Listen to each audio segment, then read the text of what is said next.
Hey there, it's JohnBerry555, and I'm almost caught up with my reviews for Star Trek Strange New Worlds. Well, today I'm going to be reviewing Episode 9, Are Those Who Wander. So this is the second to last episode of Season 1. Gotta say, 10 episodes, that's a very short season. I wish it was longer, but alas, it is what it is. But basically, this episode is probably the most, I'm going to go with, it's kind of a, because some of them, like last week's episode, are a bit of a genre piece. This one, in many ways, is very similar to a horror film, a horror thriller, along that line. There's some. I've never watched the Alien films, but I know some people mentioned there's some Alien vibes in here and all that. But it's basically a horror episode. That's the genre being done. We've had fantasy. We've had we've had so many stuff. Let's see. Let's actually see if I can go through all this. We've had fantasy. We've had drama. We've had war films. We've had comedy. We've had a bit of everything. Pirate even. And of course, next episode is going to be probably I got a lot to say about the next episode. In fact, the episode I'm actually going to rewatch before I review. Yeah, I did rewatch this episode. Just because I'm trying to get these reviews out, and it's taking longer than I would like, because I gotta do a bunch of other stuff as well. But anyhow, so they are basically responding to a distress call, more or less, of another Federation ship. They find it empty except for 2 people. And basically what's happened is the Gorn have infected it. Yep. And we see a very different appearance of the Gorn than we did in the original series. And some people I know took issues to that, but here's my thing. These are adolescent Gorn. These are not fully grown. These are not adults. And it's an alien species. Who's to say that they don't get more docile, and they'll, as they age, and they get and their movements are not as fluid as before. I mean, look with humans.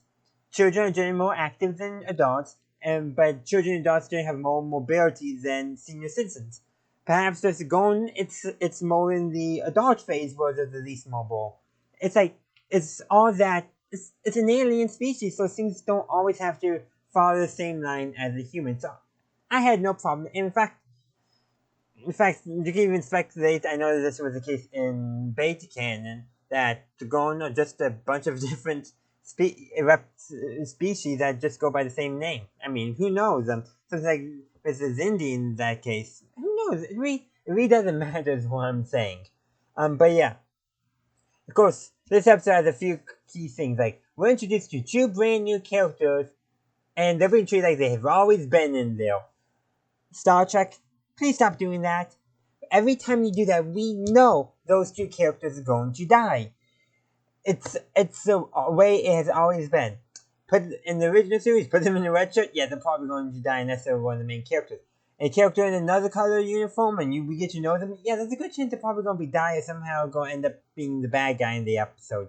And this happens oftentimes in the other Star Trek shows too. We're introduced to a character who's chummy with our main characters, yeah, we've never seen before. That's actually part of my biggest complaint, that as soon as we knew that those characters were going to die. And so how could we properly endear ourselves to them knowing they're going to die?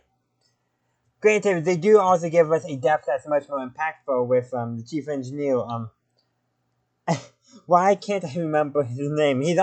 I have him on the thumbnail, but the point is, he sacrifices himself because, one, he gets infected, and so he sacrifices himself to stop the infection, i.e. the Gorn laying eggs in people, and that stop that from spreading. He does that, and so yeah, perhaps maybe if they had full access to medical instruments, they might have been able to actually not happen. But the thing is, he chose to go out that way. It was also his way of helping the crew, fighting back, because he had basically is established that he does not fight like not the way other characters do, but he does in many ways still stand up for what is right, and he made the decision that the best way of stopping this was for him to sacrifice himself. Could he have made different choices? Maybe, but given the circumstances we were in, that might have been the most logical choice. But speaking of logic, that's my transition to Spock. And when they're leading the Gorn into a trap to defeat them, Spock needs to essentially let go a little bit of his emotions, so that way he can essentially present himself as a bigger threat to the Gorn, to distract them, to lead them into the trap. But that also, coupled with the chief engineer's death, seems to have given Spock some, the word I'm looking for is, not as firm control over his emotions. That is one thing that we're definitely exploring a lot more, is how, right now, is how well control does Spock have over his emotions. I have assumed, I assume by the end of the series he's going to have them pretty well under control, because he had them pretty well under control by the time of the original series. So there is that. But it is interesting how they're kind of reinforcing that Spock struggles with keeping his emotions under control.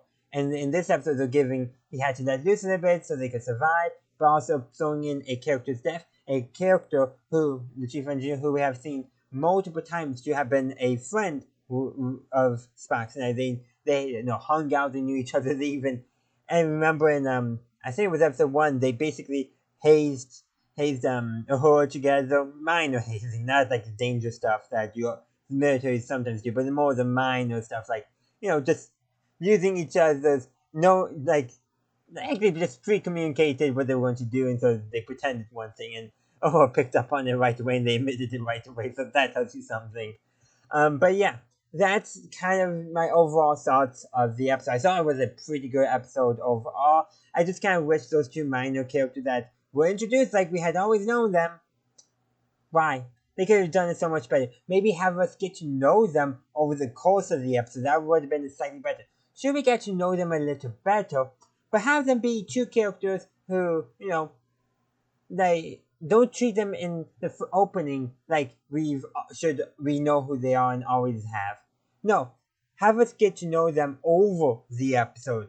Because even if we can see it coming, I feel like then their deaths would be more impactful to the story. But in this case, I really don't feel like it was as impactful as it could be.